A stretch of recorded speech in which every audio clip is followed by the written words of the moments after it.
Three, two, one.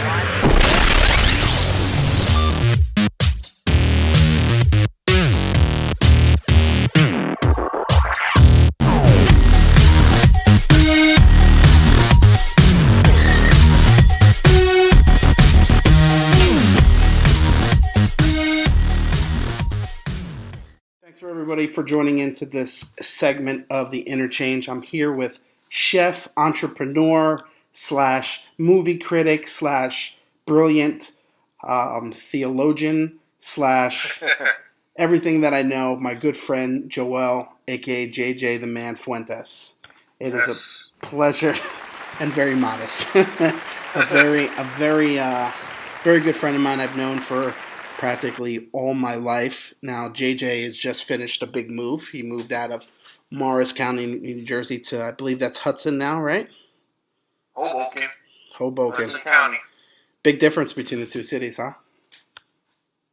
Yeah. I'm living in the city now, whereas before, Parsippany is suburbs. Everything closes at 7, and there's nothing around. You have to drive everywhere. Yes, that is it's a true thing. And also, you lived in what they call is the New Delhi. And I'm not talking not DELI, DEHLI. Where for those who are watching this program, it's a very, very highly concentrated Indian area. Yeah. So the smell of curry is all around those apartment complexes where you used to live. So I remember that. Yeah, I think that's their first stop when they come over here to America. Yeah, like, forget New York, we are going to Parsippany. I'm probably gonna offend some Indian people here, but imitation is the severest form of flattery, I guess. But yeah. But in knowing JJ for all these years, we have a lot of interest. We both like sports. We're both fans of old school basketball more so than the new stuff because the new stuff is just soft. I don't know. You can maybe attest to this more so than me because I think you watch more basketball than me now, or maybe you don't.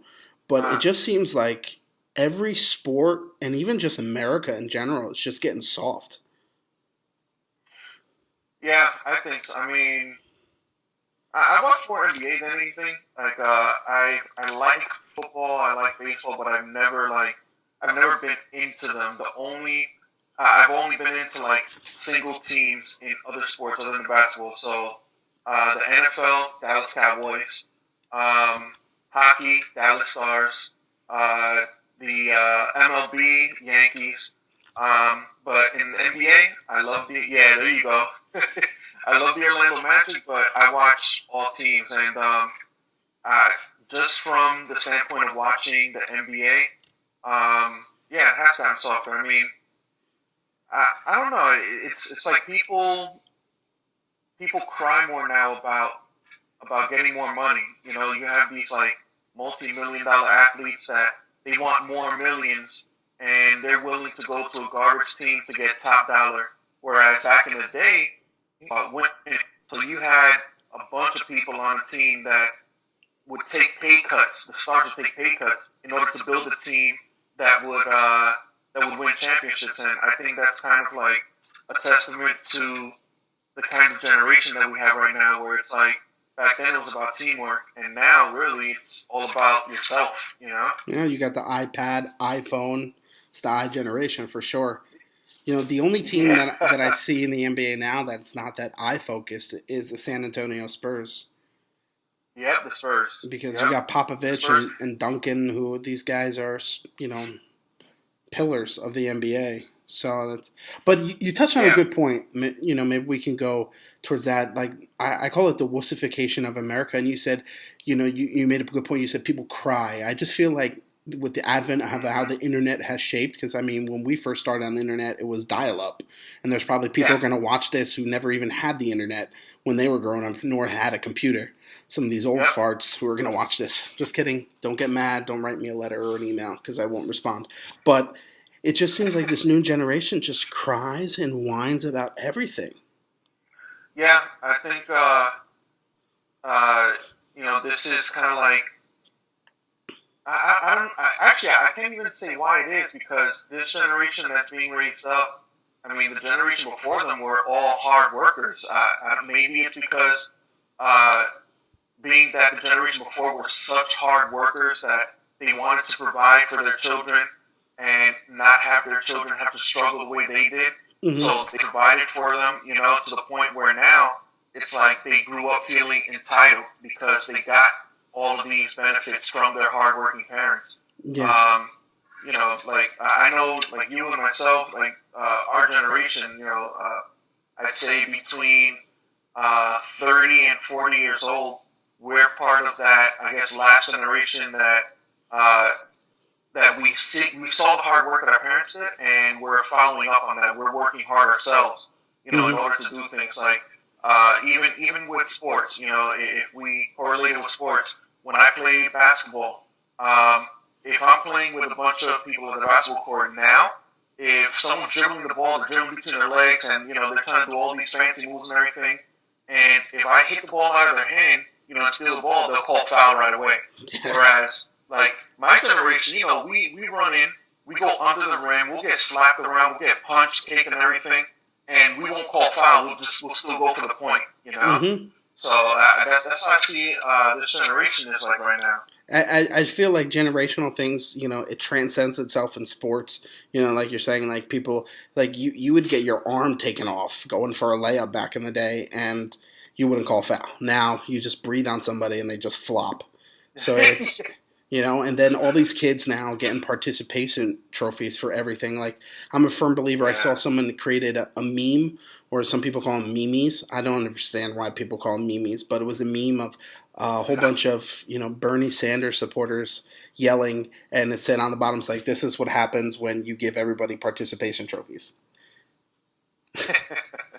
And, didn't your son, was it him that he's in a league, or was it a baseball league up here, where they don't do strikeouts and all that stuff? Yeah, you go until you hit the ball, and it just set a terrible precedent on what what it should be like. Even now, like, I coach his soccer team, and like I don't like to brag, but I do on my son. But he's really, really good. Like, in the first 2 games, he has 17 goals, and it got to the point, like, the first game where the coach of the other team was like, "Oh, someone guard number 7, for the love of God, someone stop him." And he was getting angry, and he was upset that his team was losing. And then I heard a couple parents like murmuring, saying like, "Oh, they're just there to have fun." No, my son is there to win. Like, I want my son to win. I don't want him to settle on second best. Like, if you don't win, I want you to get upset and keep going and win. I don't want you to settle, ever settle. Right. And that's how I'm raising my children. I was listening to a podcast today, and again, it's just like a whole bunch of things happening at the same time. Like, I was laughing when you told me about doing the podcast today, because I've been listening to podcasts for the last couple of weeks, just on different things. And today I was listening to this. It was a wrestling one, and this guy, his name was Gene Snitsky. He was really a nobody in wrestling, but he was talking about how he views things and how he left the WWE because he wasn't being used right. And he was saying the same things you were. Like, he was like, I am super competitive. I always want to win, no matter what it is. Like, even if it's checkers or chess, and like, I'll get angry if I lose. But that mentality, even though, like, if you saw him on TV, he wasn't on there for that long, and he didn't really do that much on there. But you wouldn't know, based on that, you wouldn't know that the guy was like a champion basketball player, a champion football player. He was in the NFL for a little bit. He was on college teams in basketball. Like, the guy was really successful outside of wrestling, and it's because he had that mentality. And it's like, when you have that mentality, I think that's where all the big people, like, people complain about Trump being crazy and everything like that. But you got to admit, the guy just doesn't want to lose. That's why he's in the position he is now. He went from being like a rich guy that everyone knew to an eccentric guy that, he has now his own TV show and stuff like that, to running for president. And people complain about him, but, I mean, look at the path that he built for himself in that mentality of, I don't want to lose, Yeah, no, I want America to win again. Like, and I can understand, that. And like, I don't really like talking politics, especially on podcasts, because then people will turn it off. But someone put a meme on there about him saying, "Oh, Trump Airlines failed, Trump Steaks failed, Trump University fails," and they listed like 5 things that he failed at. And it's like, what makes him so successful? Well, I'll give you 10 billion reasons why he's successful. You know what I mean? You got to fail in life before you succeed. I opened my own restaurant. Some might say I failed. I don't think I failed.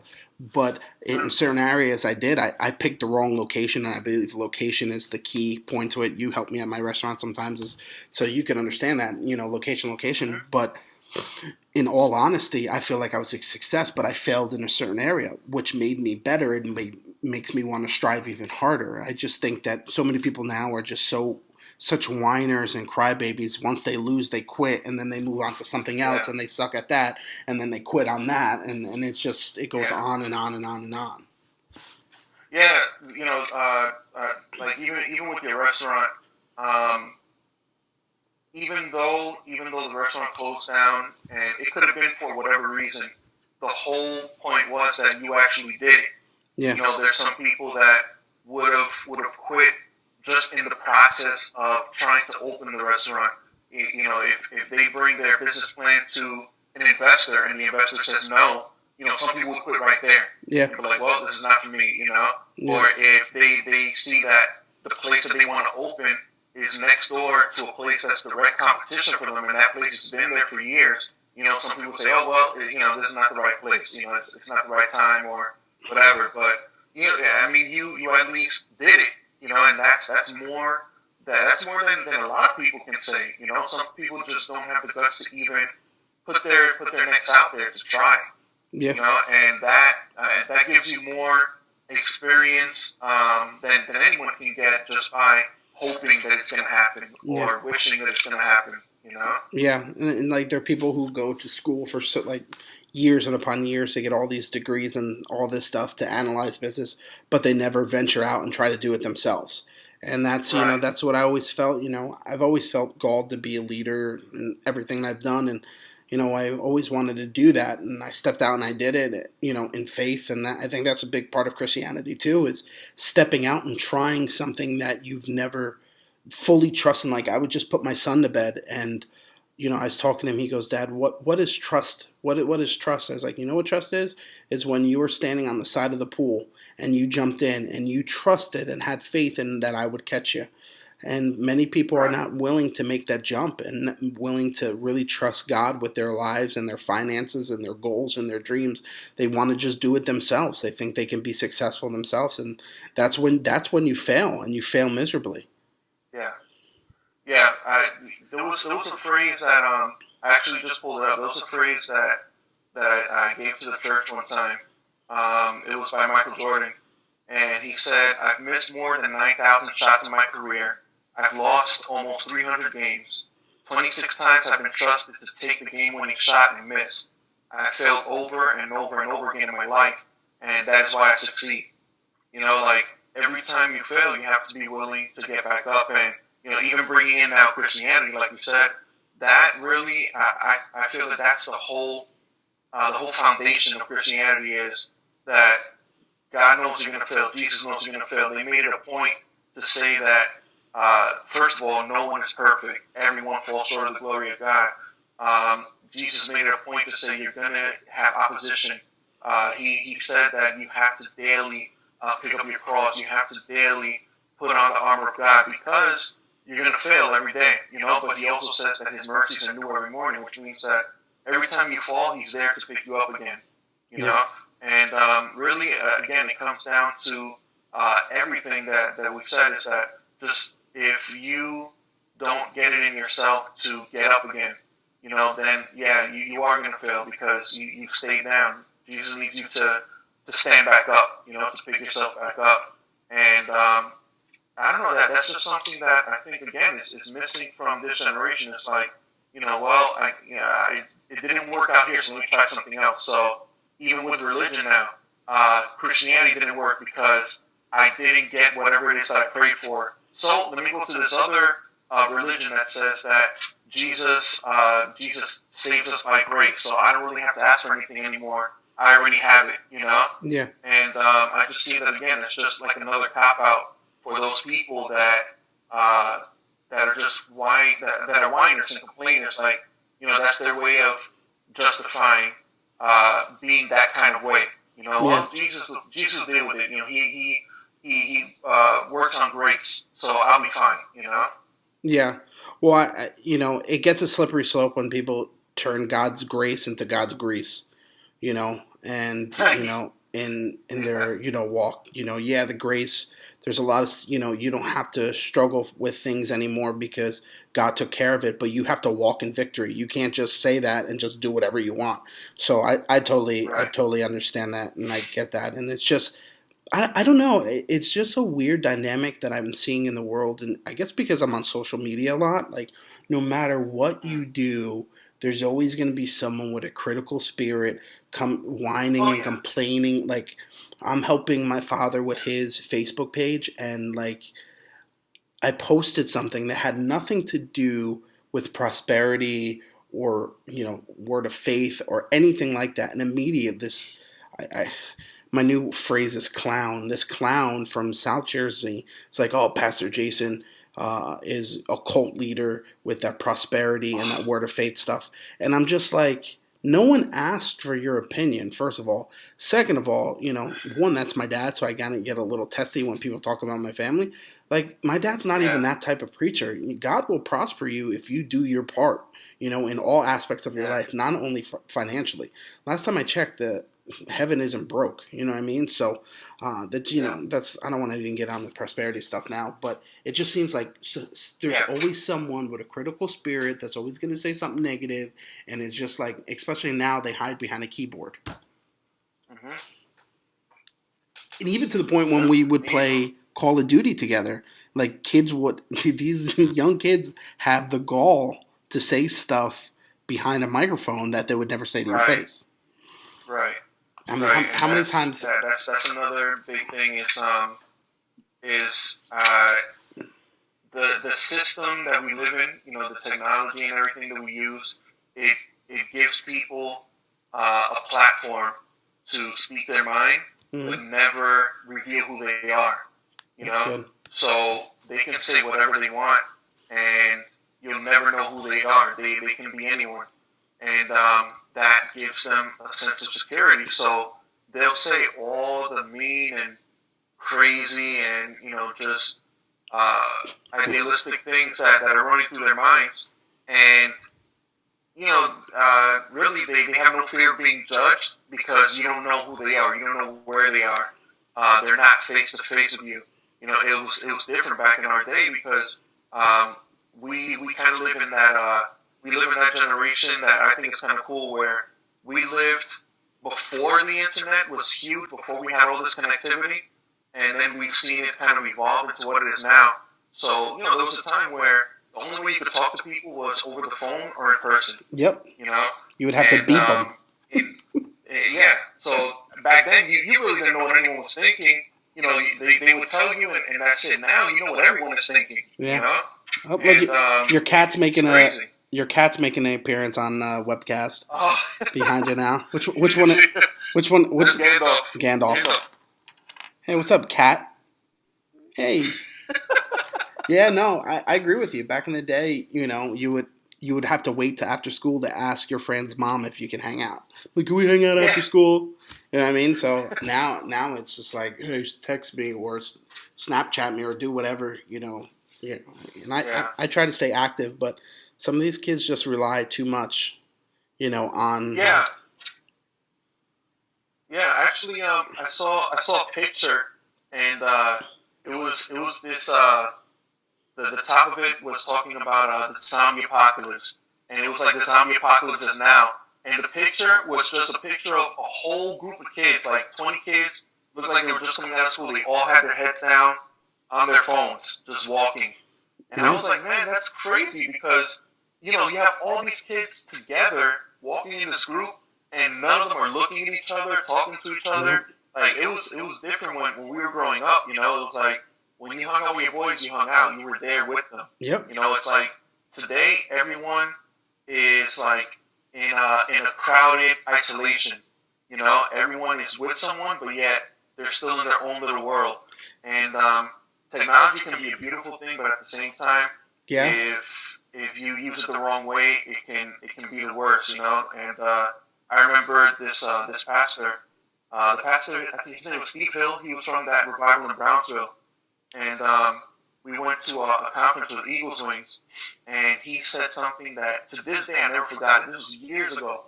He said if Paul was alive today, if he was alive right now with all this technology and media and stuff that we have, he would be using every single media outlet to spread the word of God. He'd be on Facebook, Snapchat, Twitter, Instagram, you know, all that stuff to spread the word of God. He was like, so what are you doing with all that technology? That's good.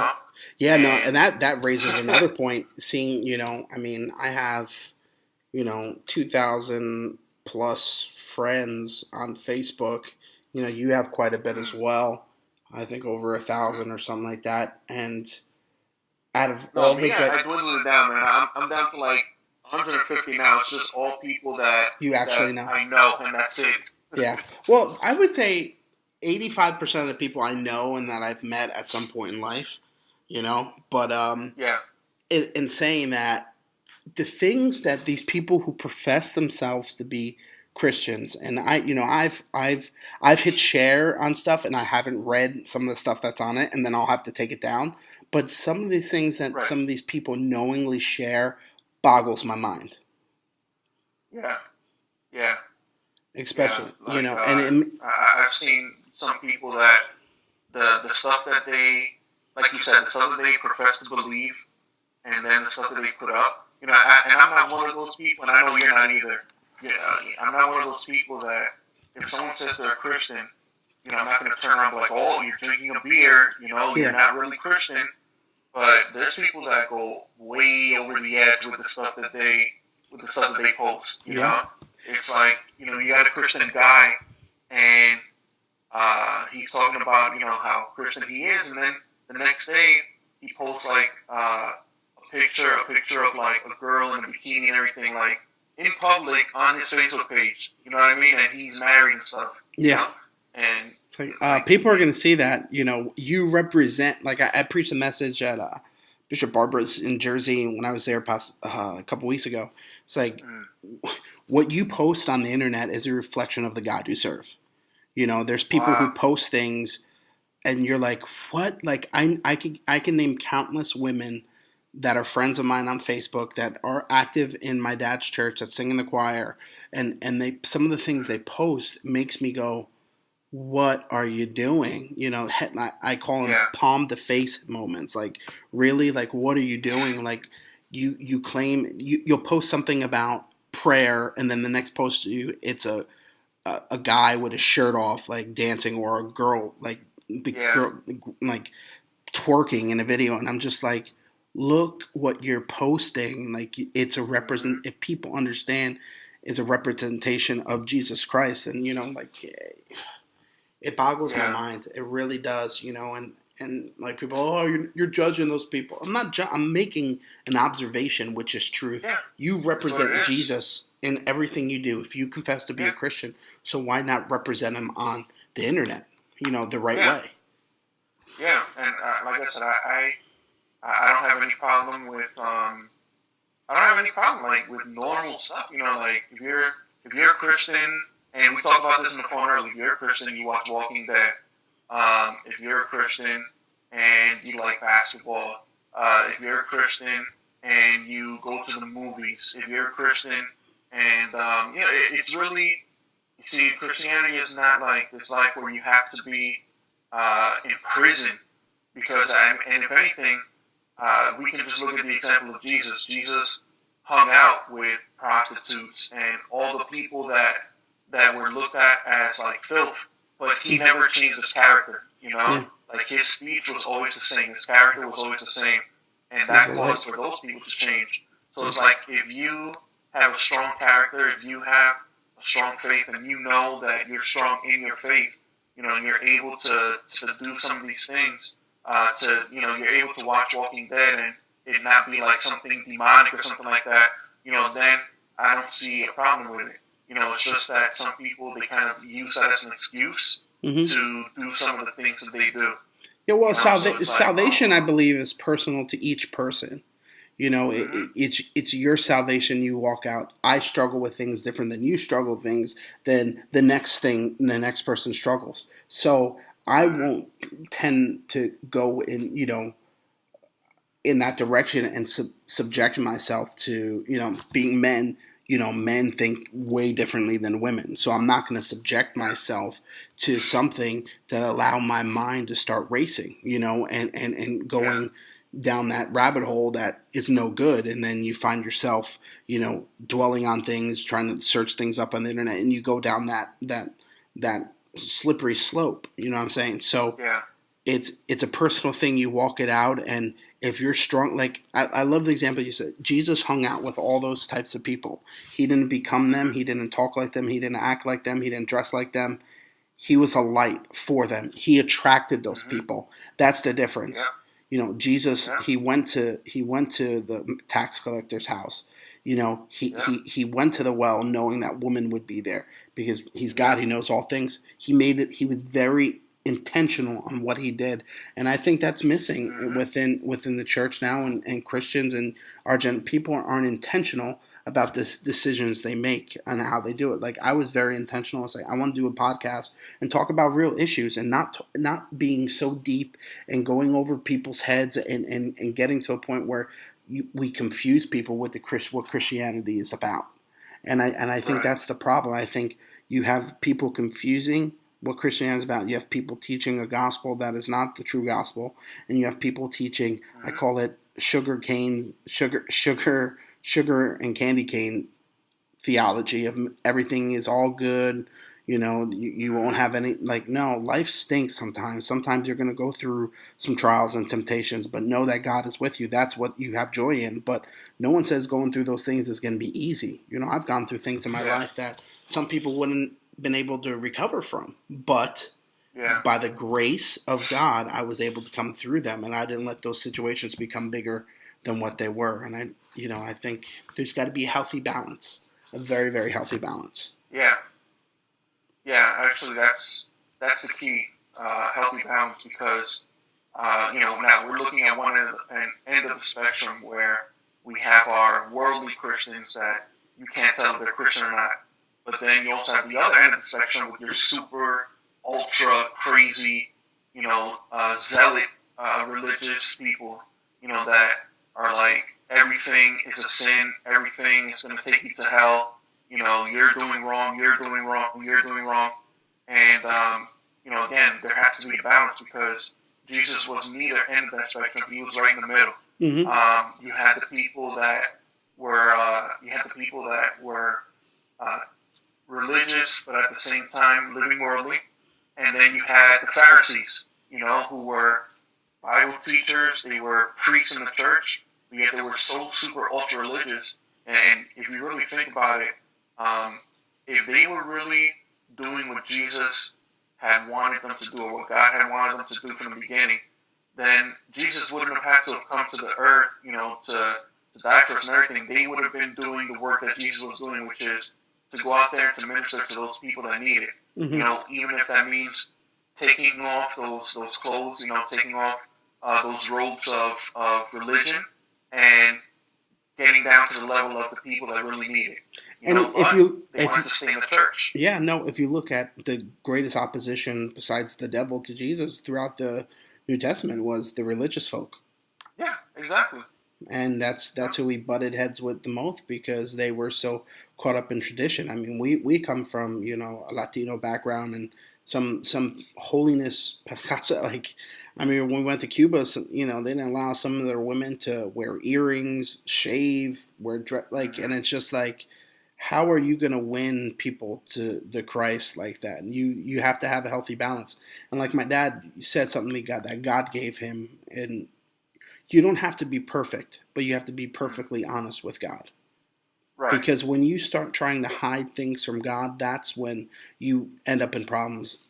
Adam and Eve tried to hide from God. Jonah tried to hide from God. Ananias and Sapphira tried to hide their money from God and they were killed. Jonah was Right. eaten by a fish. And you can look throughout the whole Bible of the people who weren't honest with God. They tried to hide from him. And that's where when I believe as a Christian you get in problems, when you try to hide and act like there's nothing wrong when there's something wrong. Right. And, going back to, again, that ultra crazy religious thing, you just reminded me of something when you were saying that. I had a conversation with a guy. You know who he is. We'll talk about that later. But this was years ago when I was a kid. This is back when I was doing Christian rap in the church. Oh, geez. And I remember he told me, he was like, "Oh yeah, that's of the devil." So I'm like, "Of the devil?" So he was like, "Yeah, listen to the lyrics." Now, in his defense, he was right. Not that it was of the devil, but the song that we were singing was a song of a famous Christian rapper. I don't know if I should say his name or not, but his song basically was saying, like, if I see a demon, I'm gonna shoot him in the head and I'm gonna smash him with a shovel. What was that? Was that Spanish guy from the West Coast? T-Bone? Is it T-Bone? Yep. Yep. No, most people on this podcast won't know who T-Bone is. So, and if T-Bone hears this, I don't know what he's doing in life. We love you, T-Bone. You were very instrumental in part of our lives, but continue. Yeah, I still like T-Bone. Yeah, I still like T-Bone. Is he still making records? Because of that. Huh? Yeah, he is. Last I saw it just a couple of years ago. Oh, wow. But that song was, that was when he first came out. He just got saved, so he was preaching the message the way he knew how. So that I understood it that way. But I also understood where this guy was coming from.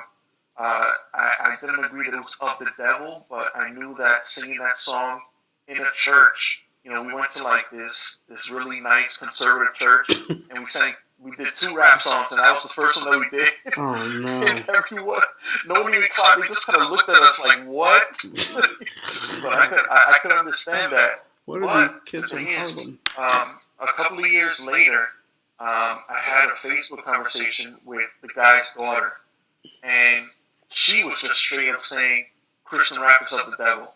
So I had this back and forth with her, and I'm like, okay, tell me why. So she's like, oh yeah, because people listen to the rap music and they think about the worldly rap music. So really, it's not pulling them to God. It's just like a nice substitute for the world. I said, well, first of all, you got to think, for people coming in off the street, they're not going to listen to, like, let's say you have someone coming in from Harlem. They're not going to walk into a church and listen to the songs like, wow, Darling Sec is really amazing, they're not gonna be like, oh, Hillsong is my jam, Clint Brown is the they best. They want to hear what they're used to. So she tried saying about how worship music is the only Christian music. So I said, okay, let's take a look at this. Let's take a look at this one artist, and I'll mention her name. Let's look at Sandy Patty. She was like one of the biggest Christian worshipers. She was like the Darling Sec of back then. Yeah. And La Via de la Rosa on the way to Calvary. Yeah, Sandy Patty. Yeah. So look at how she turned out. I mean, I don't know. She might be back in the things of God, but look at how she felt. Now you see that, and look at some of these Christian rappers. Now I mentioned your friend Mason from her university, and I was like, listen to his songs. And this kid, he's real. And he is he's been devoted to God for so many years without slipping. So how are you going to say that one thing is of God and one thing is of the devil when the person who's doing the song, one of them is living in sin, pretending to be spiritual, and the other one is struggling, and he's being himself, he's being real with himself, he's being real with God, he's being faithful to God. And you coming in saying that stuff is of the devil. Yeah. So people have to think about that and think about what they actually believe when it comes to the gospel, because not every avenue is going to reach every person. There are people who, like, it's funny, like people who love Bethel versus the people who love Hillsong. You know what I mean? Some Right. like Bethel more because they're more in touch with the things of the spirit and they more moved by the spirit. When Hillsong is more theatrical, like you're going to a concert type. Right. So these people butt heads. Oh no, this is not good. Like, and it's just so much stupid infighting that solves nothing. Yeah. You know, I have. There's 3 Christian rappers that I love. I love Andy Mineo, Lecrae, Tripoli, and then someone turned me on to this new guy named NF. Have you heard of him? Never heard of him. N NF, like Nancy? Yeah, Nancy Frank. But if you type it, Okay. check it out. He's like a white guy. Okay. He sounds like a Christian Eminem. Like, I mean, but he does it. Really? He's a Christian artist. He's Christian, but he raps about real stuff, like how he struggles with anger, how he struggles with depression because his mom committed suicide. Like he talks about in his album, and I bought I bought his LP, like I bought everything of his because it's so awesome and refreshing for someone to be real. And I think that's a thing. People want someone who's real, and that's why another reason why I wanted to do this podcast, because I want to be real and talk about real things that Christians talk about, and I don't want to just have fluff stuff in a 2-minute hit piece, video on Facebook saying, "Oh, you're blessed, you can't be cursed." No, we all struggle with stuff, like that's, but and I get it, man. I just think there's so much division, even with denominations. There's just so much division. Like when I went to Liberty University, when people found out, like, I was more charismatic and I believed in speaking in tongues, like I lost friends. And it's just like really, you're not going to be my friend and want to come to my church because we believe in the gifts of the Spirit that Jesus said that would come, And I saw a meme. It's the funniest meme that says, and it's like things Jesus never said. And it was like Jesus sitting there with a bunch of people saying, I want you to cast out demons, heal the sick, but only do it in the first century.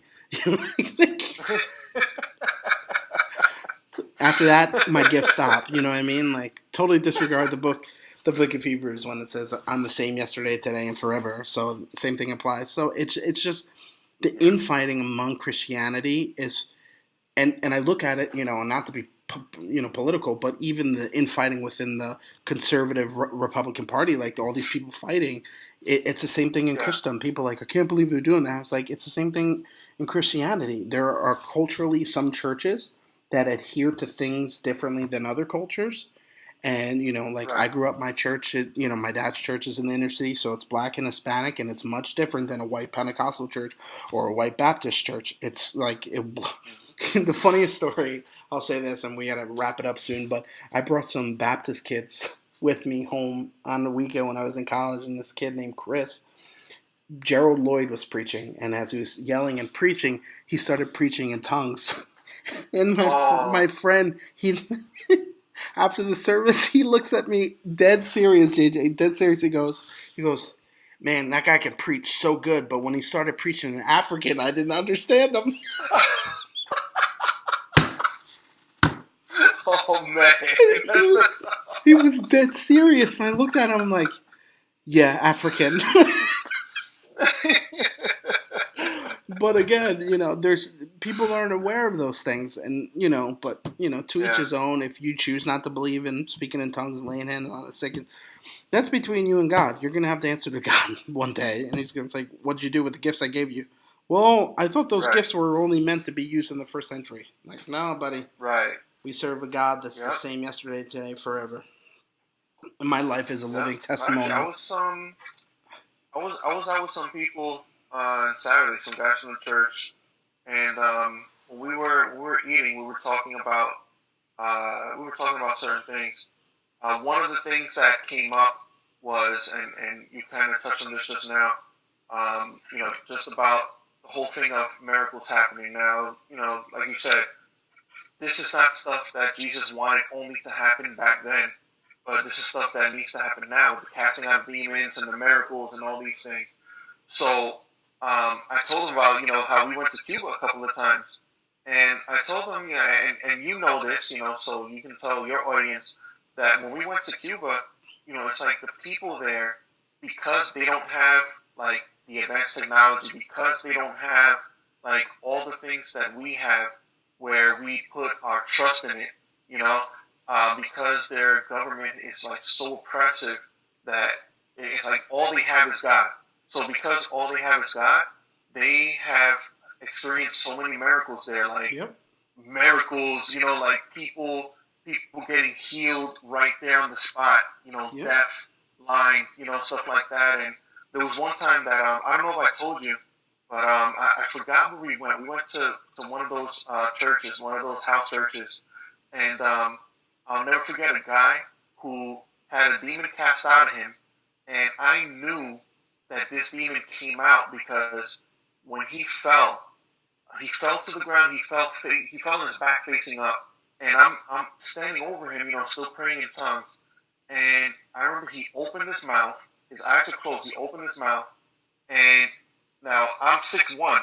I'm standing up, and he's on the floor, so I'm 6 feet above him, and I'm looking down at him, and I'm praying in tongues, and he did not breathe out. I'm looking at his stomach. He didn't breathe out. He just opened his mouth, and all of a sudden, this stench, like it was like a breath of air. It went like right onto my face. Like it was like he blew, and the air went right by my face, and it kept going. It went past me.